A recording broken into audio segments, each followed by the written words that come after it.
Hello friends, welcome to my channel.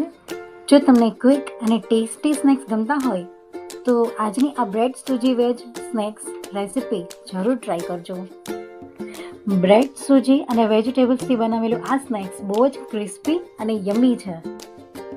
આપણે લઈ લઈશું 1 કપ રવો, પછી એમાં આપણે એડ કરશું 1 કપ છાશ.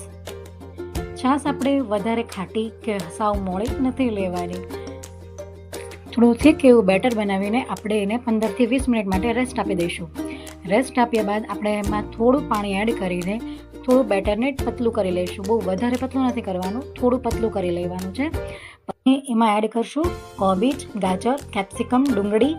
પછી આપણે લીલા મરચાં લઈ લઈશું, આદુ 1 ચમચી લઈ લઈશું અને લીલા ધાણા લઈ લેવાના છે અને મરી પાવડર 1 ચમચી લઈ લેવાનું છે. મીઠું સ્વાદ પ્રમાણે લઈ લઈશું અને પછી બધું એક સરખું વ્યવસ્થિત આપણે એને મિક્સ કરી દઈશું.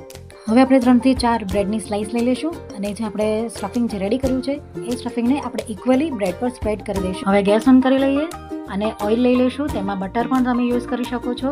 એકદમ લો ફ્લેમ રાખશું અને બ્રેડને એમાં ઉપર મૂકી દઈએ અને ઉપરથી જ ચીલી ફ્લેક્સ સ્પ્રિંકલ કરી દઈશું અને તેને ઢાંકીને 2 મિનિટ માટે આપણે કૂક કરી લેવાના છે. એકદમ લો ફ્લેમ રાખવાની છે જેથી કરીને નીચેની બ્રેડ બળી ન જાય. અને પછી આપણે એને હળવેથી એને પલટાવી લઈશું અને 2 મિનિટ માટે ફરીથી આપણે ઢાંકીને એને ચડવા દઈશું. હવે તમે જોઈ શકો છો નીચેનું ઉપર તો ક્રિસ્પી થઈ ગયું છે પણ ઉપરનું પણ એકદમ સરસ ક્રિસ્પી થઈ ગયું છે. હવે આપણે એને સર્વિંગ પ્લેટમાં લઈ લઈશું. આ સ્નેક્સ બહારથી એકદમ જ ક્રિસ્પી છે અને અંદરથી એકદમ સોફ્ટ છે, જે ખાવામાં ખૂબ જ મજા આવે એવું છે. આપણે ચાટ મસાલો સ્પ્રિંકલ કરી દઈશું. તો રેડી છે બ્રેડ, સૂજી અને વેજીટેબલમાંથી બનાવેલું સ્નેક્સ. તમે આને ચા કે કેચઅપ કે કોઈ પણ ચટણી સાથે પણ ખાઈ શકો છો.